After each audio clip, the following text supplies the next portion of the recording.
Hello, once again, we're back. It's Let's Talk Radio with Robert Vaughn, Mike Shomo, and Verl Majid. And today we have a show that is very, very important. What we're going to talk about today, of course, everything we talk about is important, but today takes on a special significance because today we're going to be discussing Ward 4 in Cleveland, Ohio. Ward 4 used to be a vibrant part of the city with a lot of businesses, a lot of jobs, a lot of homeowners. Voting was over 75%. And Ward 4 has come on hard times of lately. The statistics are staggering. It's 25% of the people living in Ward 4 have a disability. 54% of the people in Ward 4 are participating in labor force. The median household income is $21,000 a year, which is less than $10 an hour. Household that receive food stamps is 40%. Households with Social Security income is 30%. 40% of the people living below the poverty line. You have 51% of the families with children living below the poverty line. And what sort of prompted us to do a deep dive here was Cleveland is the #1 city in the country with more children in poverty than any other big city in the country. I mean, let that sink in. That's a pretty staggering, statistic. There are more children living in poverty in Cleveland than any other big city in the country. There's a lot of money in Cleveland, a lot of money around Cleveland. So, we're gonna talk a little bit today about why we think that is. I think a lot of it has to do with the lack of leadership. But we're gonna do a deep dive and we're gonna look at some stats and look at some things that we feel can bring Ward 4 back to prominence. Verl? I was wondering, like we have talked about the city of Cleveland before and how in the 50s the population was 1 million people and kind of a thriving city. But now we have sunk so far even below Detroit, which was looking like Beirut, Lebanon a while back. Mm-hmm. And I've been thinking about this. Two things. First of all, how long has it been this way? And when did the decline really start? Crime has a good deal to do with it. Drugs, births out of wedlock, that kind of thing. And leadership, it's definitely got to start in the approach, I believe, for solving the problem is going to have to be holistic. We do need people downtown that can direct resources and information and jobs and things to this area, but we've got to, I think the schools, the churches, the community centers, the masjids, everybody's got to come together on this one because it doesn't make sense, Why this city why this area in particular? We around us you got a lot of beautiful areas like Shaker Square and Shaker Lakes, as you mentioned. There's a great deal of money right not too far from it. So Shaker Heights, Beechwood, Pepper Pike, Gates Mills, and things like that. So what happened in this area for it to become the epicenter of poverty, drugs, crime, lack of voting, a larger number of out of wedlock births among teenagers and things like that? It'll probably take longer than this show to really deep. I don't know how far back we got to go to really get into it, but at some point somebody's got to say something and do something. Yeah. Because if not now, when? And if not us, then who? Well, let's ask the expert, Mike Shomo. I've lived in Ward 4. I'm a long-time resident. I'm a long-time resident of Ward 4. And when I first moved into it, it was a pretty good. I raised my children here. I'm building a business here, and I own my home. And one of the things that in the deterioration, people move out the neighborhood. It mostly is an effect from back when was, you know, the S&Ls when they were loaning people money, the loans would be underwater. The people get the loans, they can't keep the house. You know, then the house strippers come in. There's a lot of house strippers in this area. When the house becomes vacant, they go in and steal the pipes, steal the metal and everything. Then the house become unusable, which really shouldn't be a such thing. Somebody, you know, I've seen them put together houses out of just nothing, you know. So, but it's the banks. It's the banks because, you know, you look at these other communities and their houses are maintained. The person's house is falling down or something. They need something. They need to have the driveway done. You know, they can go get an equity loan. And basically what they're looking at is here, the price of these houses, you know, they figure, well, there's no equity. So you can't get a loan. So your house get worse. The next thing you know, they tear it down. On my street alone, on Griffin, I live on Griffin. And on my street alone, there are 27 vacant lots where they've torn down the house. 27, put your mind around that. Now you multiply that by say, what's the average taxes, what, like $700-800 a year? So you multiply that and you know, you're talking about a loss of revenue. You know, you have people that come in and dump tires and you know, dump trash that they've cleaned out another house and come to Ward 4 to dump stuff all in these vacant properties. And, you know, people, you know, by them not voting, that's a whole nother thing. You know, with them not voting. Yeah, I agree. You know, the people of power look at it and say, oh, the people don't care about their neighborhood. We could keep the money over here. If you go right down, right now, on 79th, right from 79th all the way down to Grand, you will see on Kinsman, you go right down Kinsman, nobody's paying attention to this. You look back behind over there, you'll find a whole new section of houses being built through there. I mean, some nice houses over. You go over 105, right on the next street over from Ashbury. I think that's Lee. Mm-hmm. You know, if you look down that street, they're building new modern module homes and stuff, you know, with the gentrification and stuff, because, you know, they're building up that Wade Park area and stuff. Okay, yeah. Well, I think it's lack of leadership. When I say lack of leadership, most of those homes that are being built, a lot of them, I won't say most of them, but a lot of them are built by NGOs, non-governmental organizations, you know, like the Mount Pleasant Development Corporation, things like that. When housing stock turns over, after about 80 to 100 years, the houses get old. You got to tear them down. You got to put new houses up, you know. Okay, but see here, what they're doing here is they're tearing them down, and they probably have a big plan for houses to come in, but they're not telling the people about it. Well, I don't know if they have a big plan because there has been no leadership from the ward, because you can look at some other wards in different parts of the city, and some of them have a lot of houses being built. Right. Yeah. You know, some of them have been great. You know, they were great 30 years ago, 40 years ago, and they're still doing great. So I think, you know, when you get, you know, and I'm just going to say it, you get bad leadership and you keep it for a long time, and you know, things like this happen. You know, the neighborhood goes down. You have no new housing stock. You know, a lot of it has to do with employment.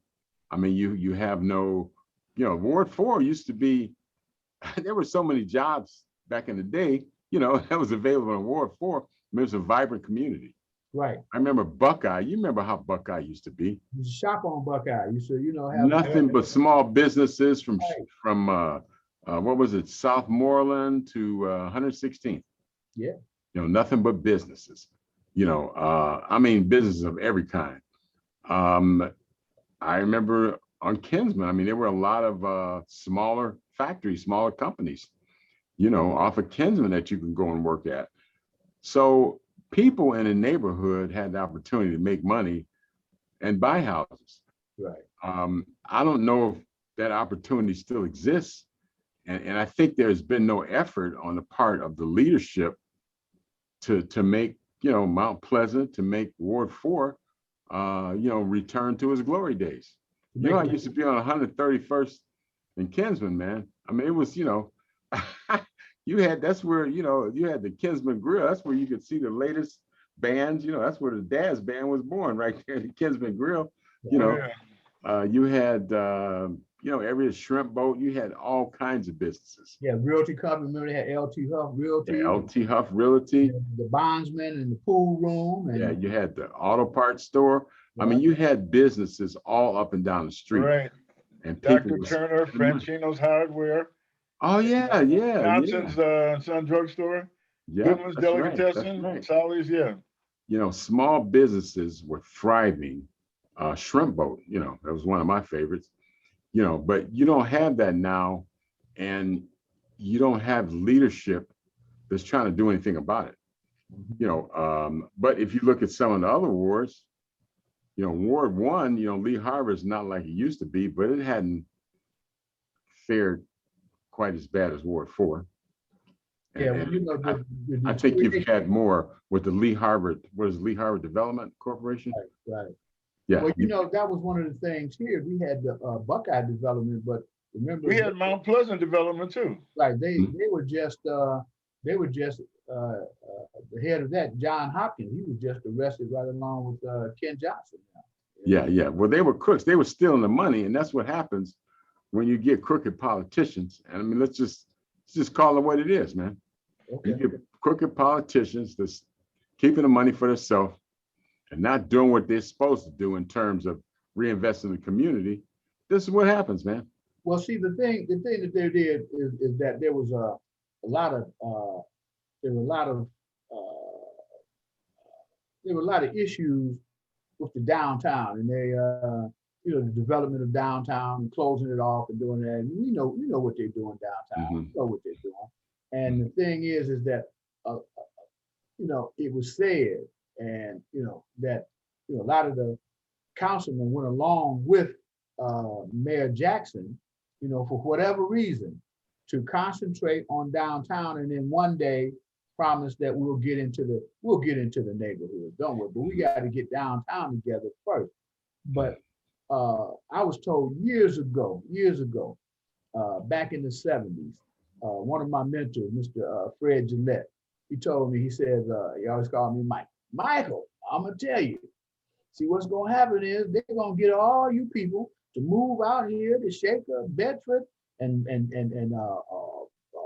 Beechwood and Pepper Pike, and all them people that sold y'all them houses out there gonna move downtown and have apartments and stuff down there that you can't even afford. And put a big fence around it. Wilbur Nichols used to tell me the same thing. So if they concentrate, I mean, I walk out. I mean, I got the same chuck hole in my front of my house out in the street. I got the same chuck hole been there for like a year, and don't get me wrong. Every now and then they come in and patch it, but then they come right back after they're not tearing it out and putting it in right. They're just patching and gone. You look at the curves. You go out to Shaker, which is only like a block or two away, and the curves are nice. The curves are so nice that they put the address on the curves. We don't even have curves in a lot of these streets, including my street. That's not, you can say there's block grant money that council people get. Right. That they have, it's discretionary money. And a lot of them always used it. They used to call it sidewalk money. Yeah. To fix the sidewalks and fix the curbs and fix the tree lines and plant trees, because that's the stuff that people came in contact with mostly. Right. That hadn't been done for a long time. I mean, I rode through East Cleveland the other day, and I said, I just want to see what's going on, because I always like to go places. And sometimes when I go, I'll get out of my car and walk, because you get a different sense if you walk 2 or 3 blocks than if you just ride through there. And I was wanting to go down Terrace Road. You can't even go down Terrace Road. Oh man, don't even. That's like Beirut through there, man. It looks like something from Iraq or Beirut. I mean, it looks like the streets are torn up. you literally cannot drive down. I had to, Okay. I got in a little deep when it first, I got in a little deep. I had to back my way out of the street. And I'm like, what? Why the hell don't they fix the streets? And I went down to Euclid. I couldn't get down to Euclid.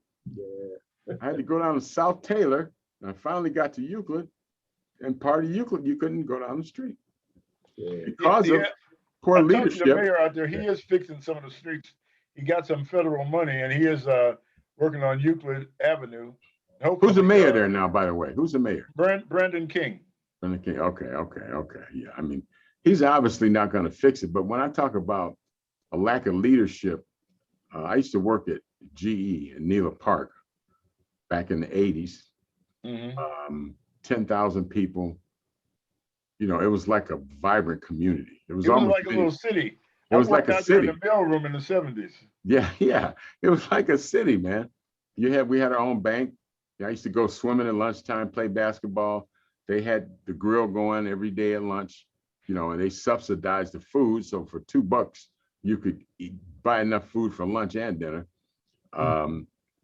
GE had one time had 7 different plants in East Cleveland. Right. They had a plant on Ivanhoe. They had 2 plants on Euclid. Now, they told the city, they said, we're going to be closing these plants. You know, you better think about getting somebody else in here, you know, to maintain a tax base. Well, East Cleveland did nothing. Yeah, that was their biggest tax. That was their biggest taxpayer. That was their only legitimate tax base. Well, no, they had one other, and when that last one left, that was antenna specialist. That's when the city went down to nothing. Because then there was no big employers, you know. But remember, they had Tomotor there too. Yeah, they had a lot of, they had a few companies, but Tomotor had GE, their headquarters there. Okay. yeah, GE had 7 plants. I mean, good sized plants, man. Those buildings, most of it those just- buildings are still there, like up Ivanhoe. Mhm. Yeah. So I guess my point is, when you are in a community, it's the responsibility of leadership to when a company is going to leave to try to replace it. You know, I know in Euclid, you know, Lincoln Electric pretty much keeps Euclid afloat. Right. So they do anything they can to support Lincoln Electric, and now, you know, Amazon with the fulfillment centers, because, you know, a city, you need that tax base to maintain, you know, services that people need, to maintain police services. Somebody told me East Cleveland, which is probably one of the highest crime districts in the Midwest, somebody told me at night they had 3 police on duty.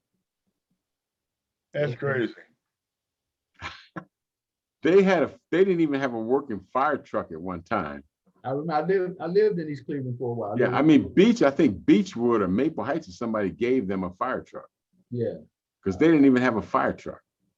And see, there's no excuse for that, man. You either, you know, get a tax base, or you annex the city. I know Cleveland doesn't want to absorb East Cleveland. And I know Cleveland Heights is not going to absorb it, but you have to do something. You know, you have to annex the city, or you have to go and be creative about getting some sort of tax base. Well, you know, one of the first cities that was annexed was right here in Cleveland, up on Miles, when they had Miles Heights.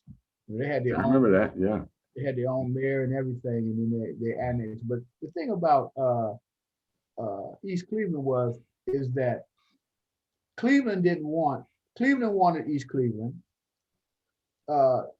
Cleveland Heights wanted East Cleveland. Cleveland Heights didn't want the whole East Cleveland.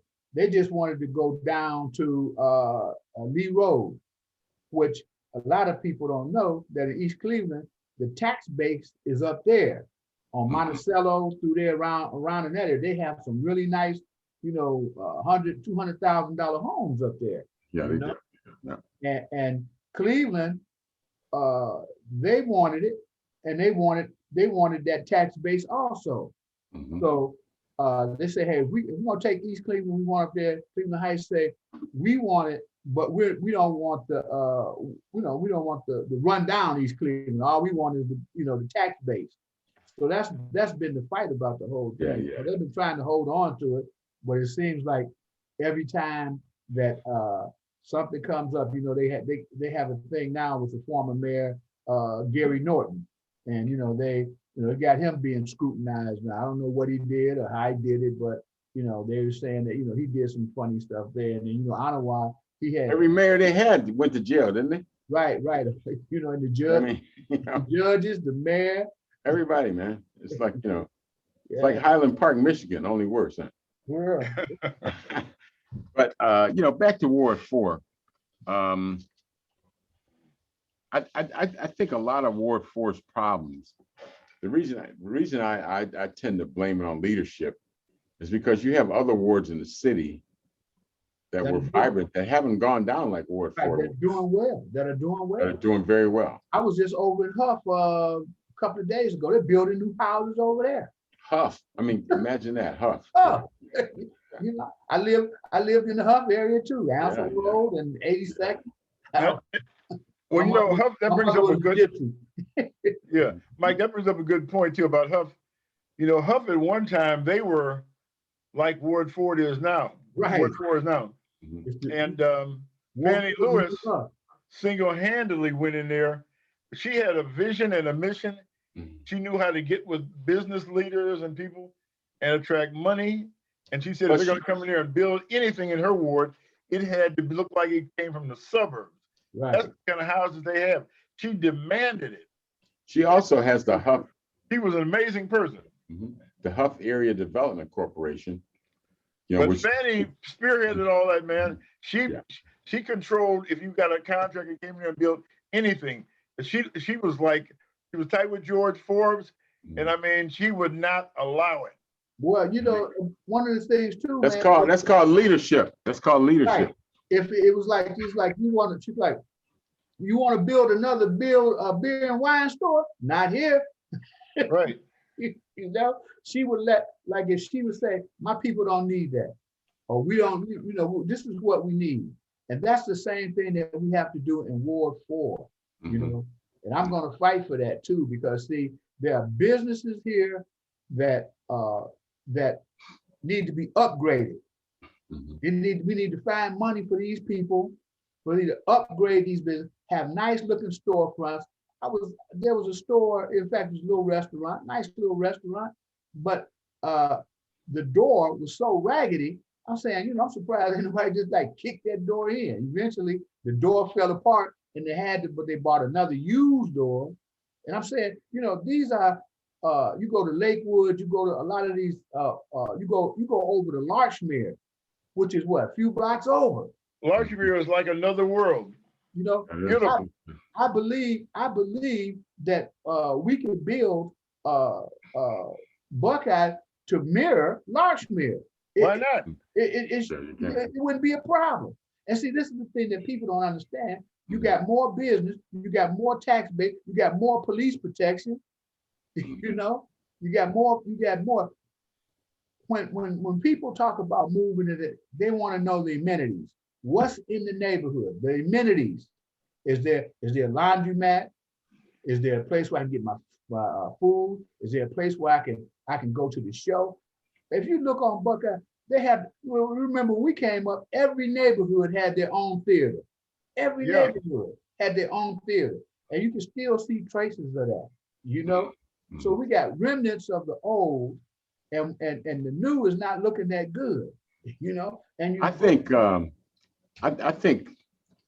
when I say leadership, I think the council person has a big responsibility. Exactly. Oh, yeah. And also, I think the mayor has an even bigger responsibility, because the mayor is able to get the banks, the financial institutions. Right. He's able to get the money people and the construction companies, the business. He can go out and seek business, to respond to him. He can get them to respond to him. Well, Robert, and I don't think that's been done, or hasn't been done very effectively in Ward 4. Well, Robert, a councilman, in my opinion, is like the mayor of his ward. Right. Although we know the mayor downtown is the big mayor, but the councilman is like the mayor of his ward. And if he's got some vision and some gumption and some drive, he can make things happen. Now check this out. There's a guy now in Ward 4. The guy who's got Edwin's Restaurants. Right. He's training a lot of guys who've been previously incarcerated in culinary skills to be cooks and waiters and how to run a restaurant and all this. And he's putting up nice stuff down there, right at the edge of Shaker Square, going into 130th Street and even around within the square. Because he got And this guy he is has money to do it. invested. He's taking what he has. Okay, we got a lot of incarcerated people are pouring every cleaning up. He's buying buildings. He's fixing them up. He's giving people jobs. This kind of thing. Now, we had a councilman with vision, somebody like yourself, Mr. Shomo, and he can get guys like that gentleman who owns Edwin's, as well as some other people with vision. We know how to do this. I mean, we could reach back, you know, like say we want to start a grocery store or a supermarket there. We can tap Steve Rogers. He ran a successful supermarket chain for years. He knows the business up and down. I mean, he had some problems, but he still has that knowledge. He can pass it on, you know.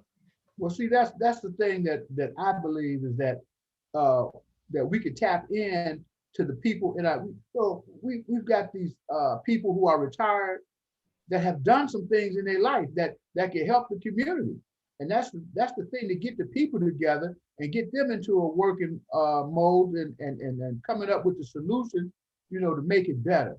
You know, another thing, Mike, that you've got to add when you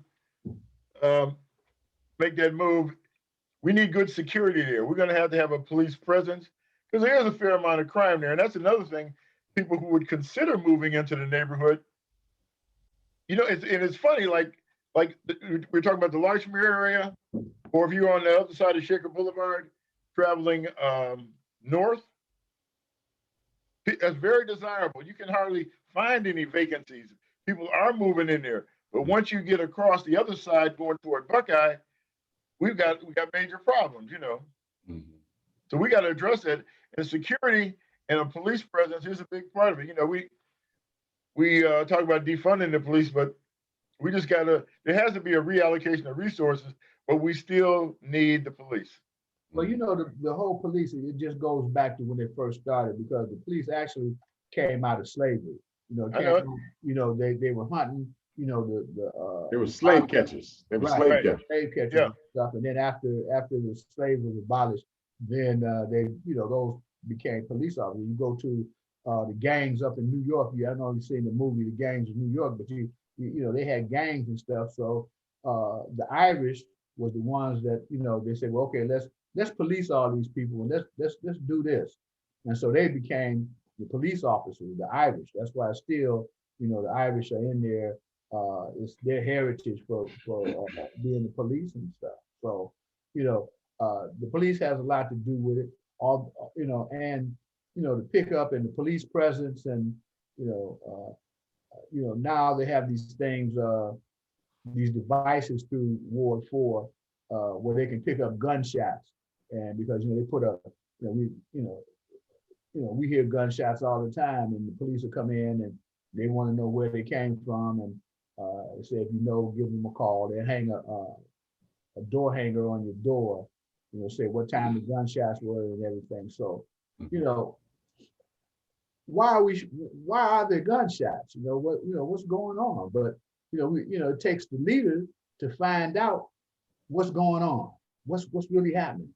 You know? Well, I think poverty breeds a lot of bad things.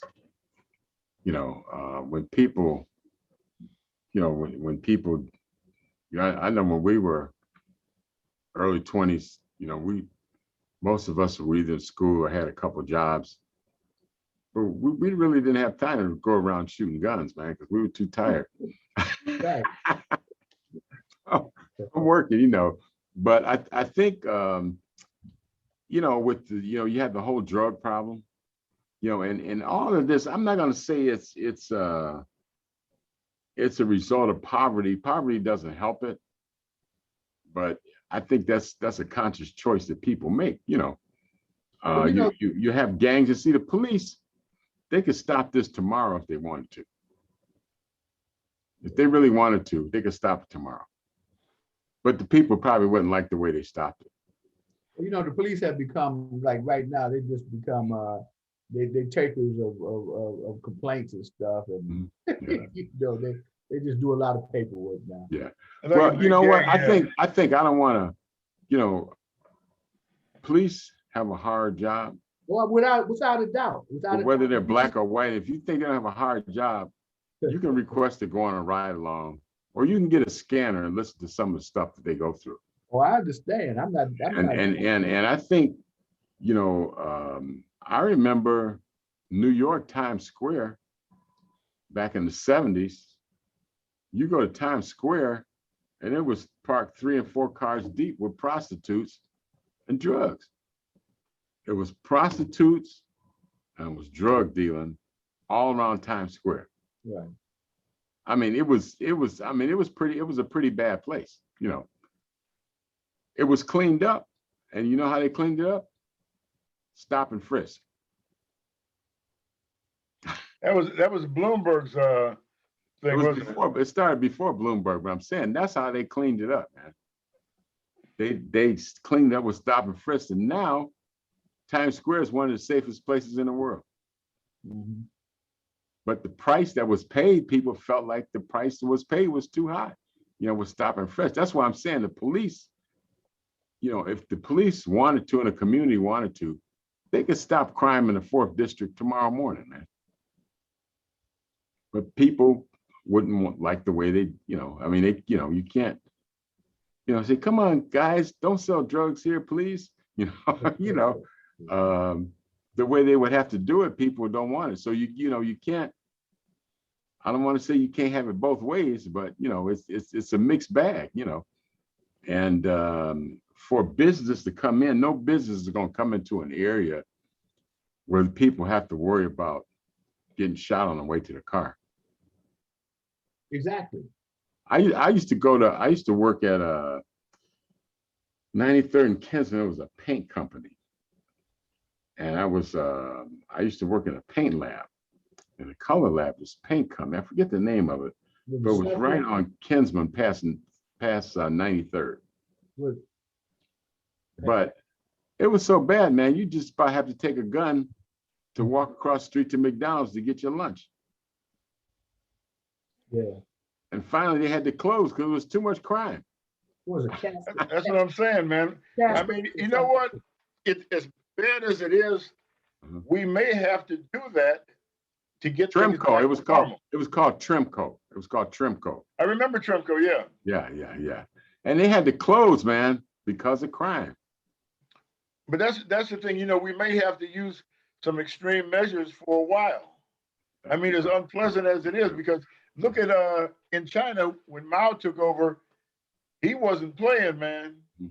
They catch you, they judge, I mean, they had a court right there when people were there, and they either you get free or you get executed, He'd line drug dealers up, right? Machine gun. See, the thing about crime is that, crime, if you let crime go on, pretty soon the drug dealers have more money than the mayor and the council people.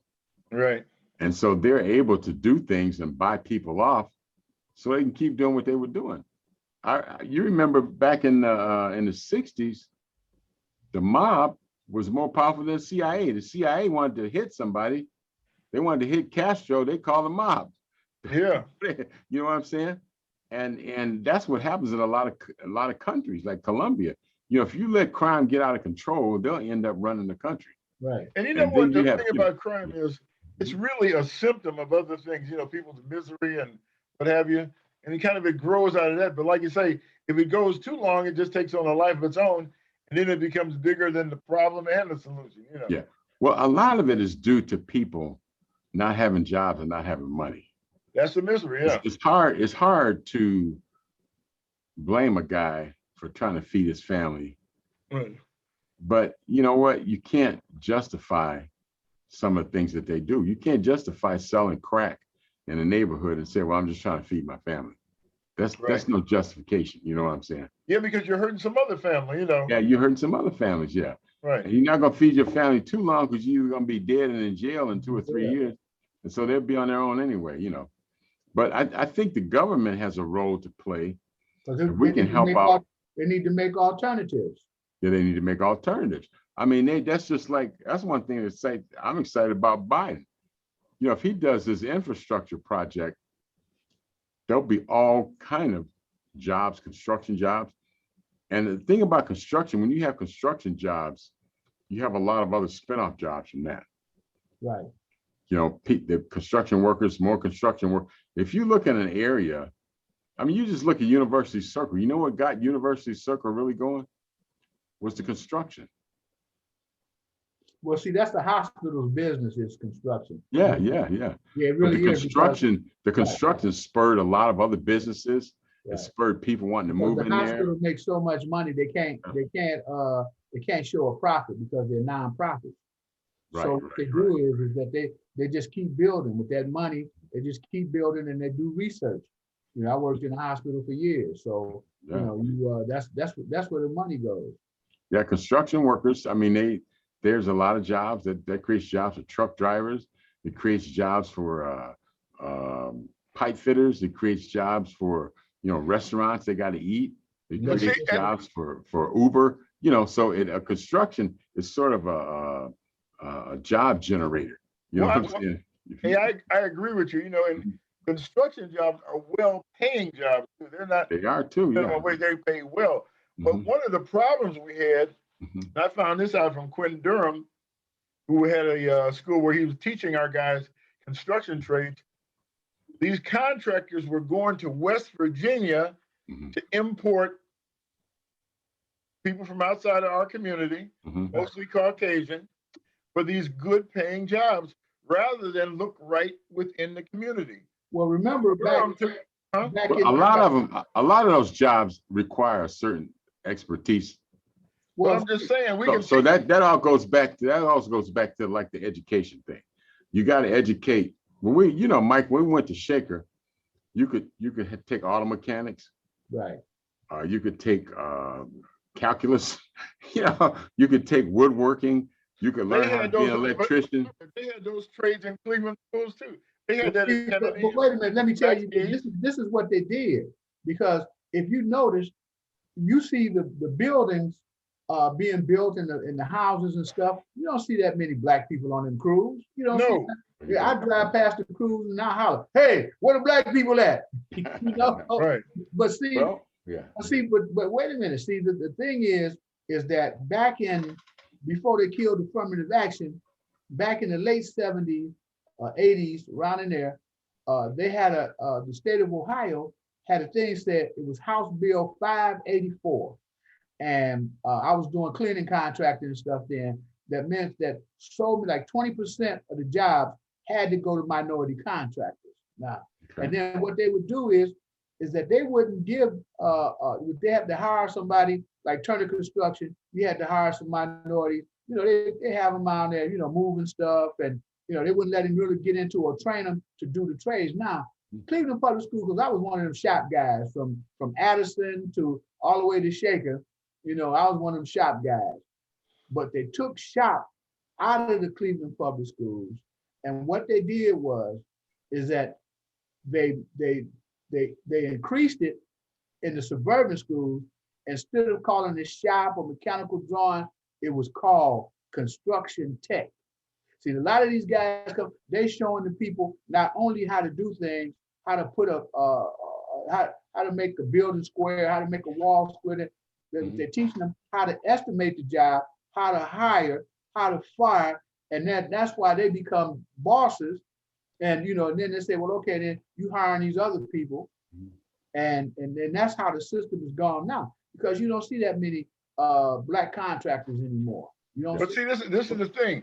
They used when to we have. get councilmen in there, and they got to come together and say, look, our city is 50% minority. We want Right. minorities, and if our taxes are going to pay for this new construction, we want minorities to have 50% of these jobs at least. You would You know, think. we got to But demand. you it. have We to gotta come have together. also, We need a, yeah. huh? Also, you have to have people who are trained to do the job.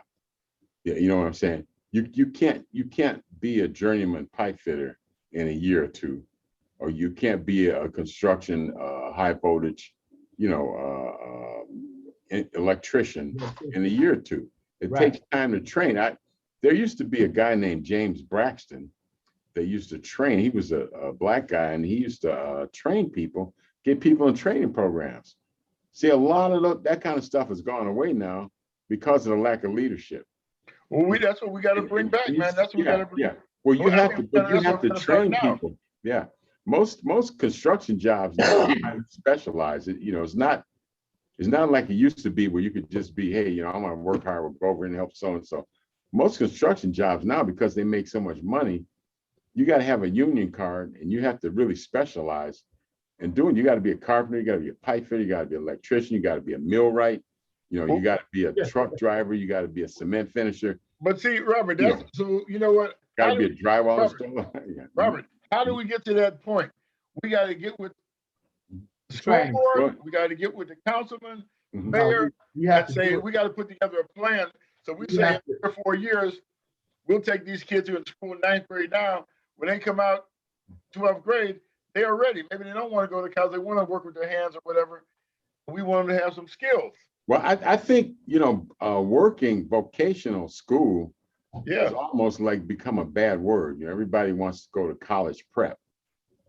Well, if you go to college and you get a master's degree and a guy goes and becomes a pipe fitter on a construction job, you're probably going to be 50 years old before you catch up with him money-wise. Exactly. Hey, You know what I'm saying? trust me, I know. So we need some education. There has to be some education facilities to educate these people. Have a construction tech. That's what John Hay and Cleveland Clinic work together. You can go to John Hay, get in a nursing program or a medical program, work at Cleveland Clinic after school and during the summers. And when you graduate from John Hay, you can continue your education at the clinic at Cleveland State, and you have a job when you get out of high school. Now, I think a lot of the public-private partnerships, have worked very well, and perhaps, with a construction company, maybe there's an opportunity there for a public-private partnership, because Sure. you need a place to educate. Maybe you take a high school like Collinwood, who was designed for with 4,000 people. I think it's 312 there now. And you say, well, we're going to make this a construction educational facility, and we're going to vocationally train kids on how to be electricians, how to be pipe fitters. Because when you get those skills and you become a journeyman, you get that journeyman card, you can go anywhere in the world and get a job. Right. Making good money, That's right, a good paying job. Yeah, you can go anywhere in the world and get a good job. So I don't know. Let me drop this fact on you right quick, But put it in Ward 4 though, yeah. In Ward 4, and based on 1,000 teenagers and stuff, females, it's 75% is 74 to 75.7% is the birth rate per 1,000. And Cleveland's overall is 54%. So that's like over 20-some% more of our Ward 4 females getting pregnant from the ages of from 16 to 19. Hey, Let's look at why is that? Why is that, Mike? Nothing else to do. Nothing. If Why is that? they were But see, studying in a class, it goes back. training program. It goes back to the training, education, and the people really not taking stock into the community. See, it's the people, because we have a great facility here in Ward 4, which is Woodhill Park. And it's not being utilized, and it's not being utilized because the leaders aren't, bringing the people in to teach volleyball. I mean, so okay, volleyball, but let me tell you something. These women and guys are getting volleyball scholarships to big schools. They don't have to pay. Yeah. So teaching the sophomore. You got the ladies softball scholarships, and then we have bringing people into the academic scholarships. But we need concerned people that's going to get this done, to bring the people in and work with the leadership. And even if they retired, or they don't have a job, or they're concerned citizens. We got to put that back together. you know, so that, All right. you know, Hypothetical situation. Okay, you're mayor tomorrow, or you're councilman in Ward 4. Mike, you're councilman in Ward 4. What's the first thing you do? first thing I want to do is get the neighbors together. You know, I want to let them know what we're going to do, have a meeting and find out what we can do together, you know, to move it forward. Because I know they see the same thing I see. They see the rundown neighborhood every time they walk out their door. So are you satisfied with that? Well, let's work together. You know And what? get a commitment to work together. Okay. You know, like they used to say, it takes a village to raise a child, and it takes that village to support that community. You know, Mhm. I would suggest going to these churches, maybe have one really big meeting, something out in the park. Everybody, all the churches, bring your congregation, will feed you whatever potluck, music, the whole thing, and then the message. And then go back to your individual churches, become little hubs, which we can expedite these plans that we got for our neighborhood. And then every so often, once a month, get back together and see what kind of progress we're making, or who's making progress and who's not. Because there's a lot of stuff, you know, we got to keep these kids out of jail. We got to promote matrimony, you know. Mhm. We got to promote families, because like a lot of the problems, imagine like this typical, I'll say atypical family in Ward 4. Dad doesn't have a job. He can't find a job. There's a lot of crime. What does he do? He starts flinging rocks or whatever the case might be. He gets popped. He's gone. Now the woman has got to support the family now. She got 2 or 3 kids. Consequently, she's got to go to work. She's not home. The kids are raising themselves. Mhm. Girl gets one of the daughters gets pregnant. Another kid gets in trouble. You know, it's just like a dominoes. It begins with a strong family, strong communities, strong institutions, our churches. Our Okay, and let me ask you this. You know, and then we go from there. Some people come out of that situation and they thrive. And some people are in that situation and manage to keep their families together. So is it more of a societal thing? I mean, is it something that's caused by the ills of society, or is it a conscious choice? No, you know what? What it is. Mhm. When the environment becomes Mhm. a certain way, Mhm. you're gonna have problems. Like I was listening to NPR the other day, and they were talking about this one community that had high crime. I think it was Camden, New Jersey, somewhere like this. But they started planting trees. They noticed like where there's a lack of trees and a lack of oxygen, you know, tempers flare more and people act crazier and there's more crime. So they started planting trees and crime actually started going down. Okay. You notice like around Shaker Heights High School, Mhm. beautiful lawns and trees. My daughter went to Beaumont, and it's just a beautiful campus, plenty of trees. But you go across town and you got the asphalt jungle. You know, Mhm. his sun is bouncing off that asphalt, and then temperatures get high. You're breathing in all that nonsense. You know, But I think there has to be. I think, you know, sociologically, there was a time when a lot of people went to church, and a lot of their moral compass, or their moral frame of reference, you know, they got from church, or they got from Right. Catholic school, they got from somewhere. Well, you don't have that anymore so much with young people. A lot of them don't have that moral frame of reference. Well, you know, You know, and they'll say, I know when I used to coach kids, and I had a kid I coached in basketball that stole something. I said, well, why'd you steal it? He said, well, I didn't think I would get caught. I said, how about because it didn't belong to you and it was wrong? But it never crossed his mind that it was wrong to steal something. The only thing that kept him from stealing was fear of getting caught. And so I think that's a missing educational piece right there that these kids aren't getting. So I think there has to be some education. You know, a lot of it used to happen in the schools or in the churches, and you know, a lot of kids don't go to schools and don't attend church. So I don't know. That's the thing, though. It used to happen. You get a piece at home, you get a piece in school, you get another piece in churches. That's why the plan is to blow up our churches, because they wanted to break that up. You know, That's our place to meet and organize and plan and school these kids on different things, share money and ideas and different who's hiring, who's not, where can you get a room, that kind of thing. We got to bring those churches and the communities. This whole community got to come back together, like you said, Mike. Get everybody together for that big meeting. That's super important, man. Get these ministers in their congregation.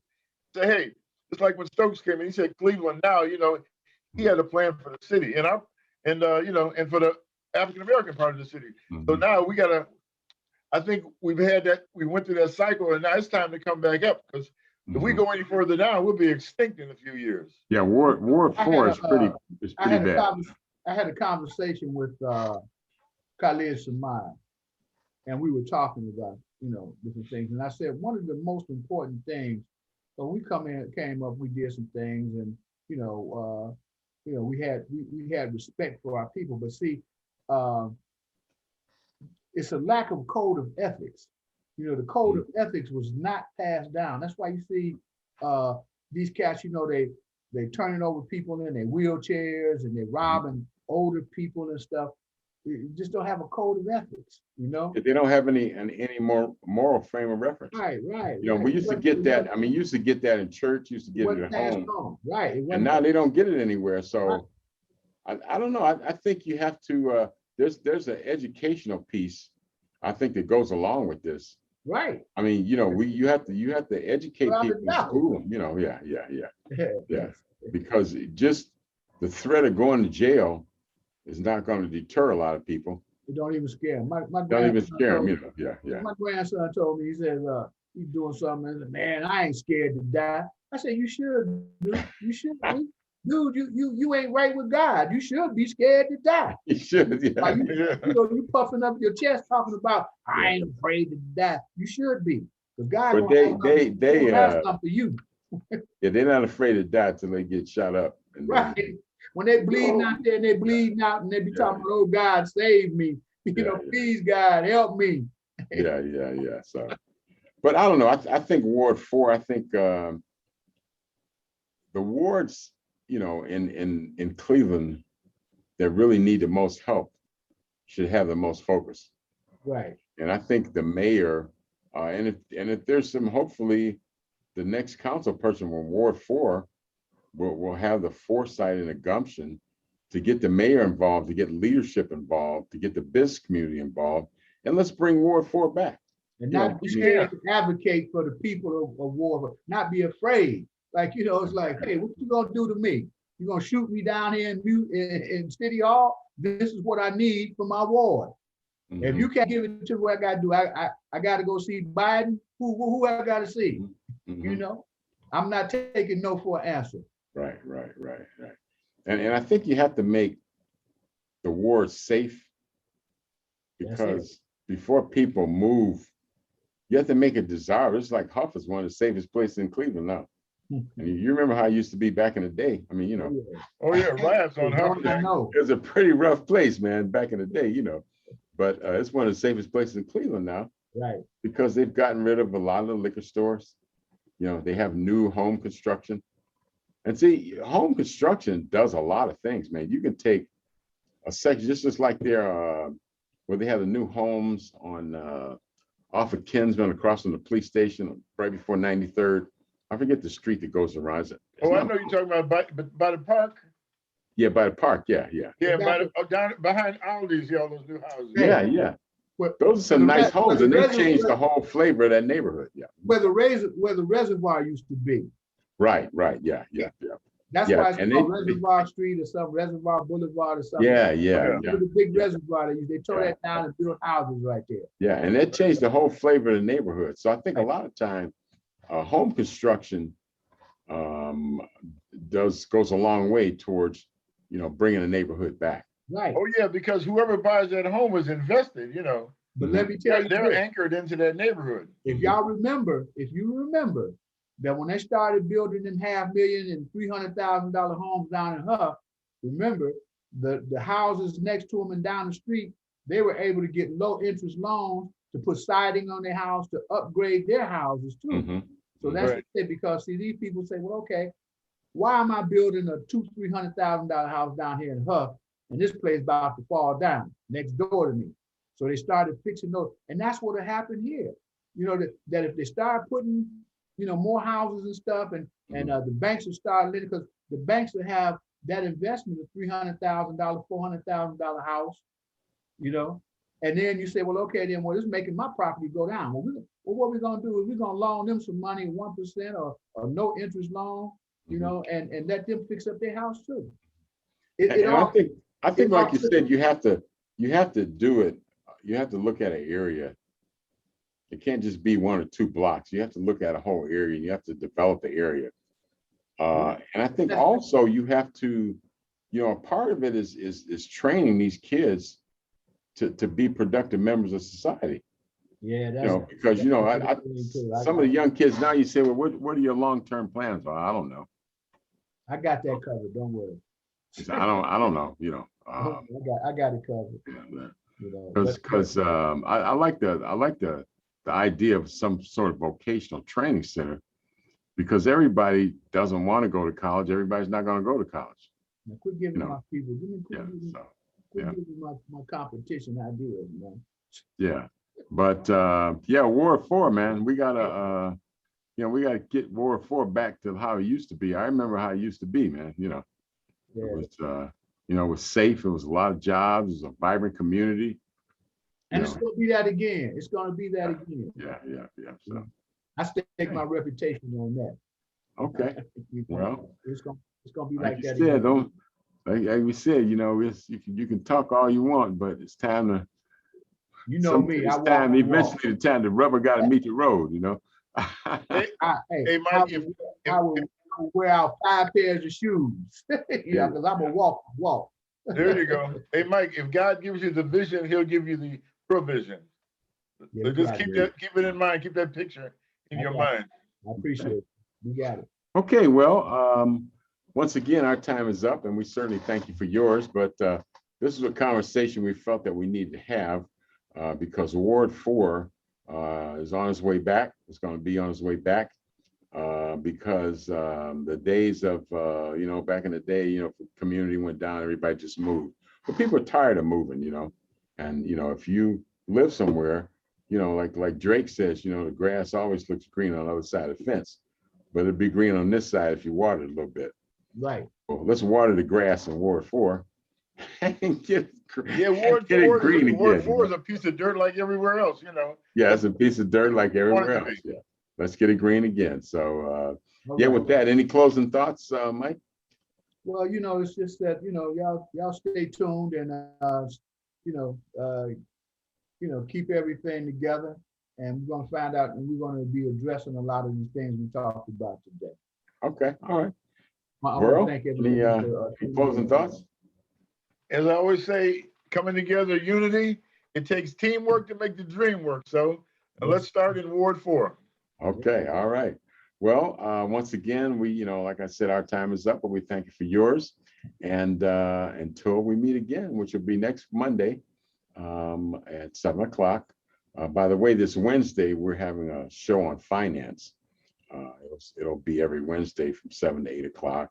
And you may see Verl and Mike, and you may not see them. It depends if they want to hop in or not. But we will be doing a finance show this Wednesday from 7 to 8 o'clock called the DeFi Collective, the Decentralized Finance Collective. So let's get Ward 4 together.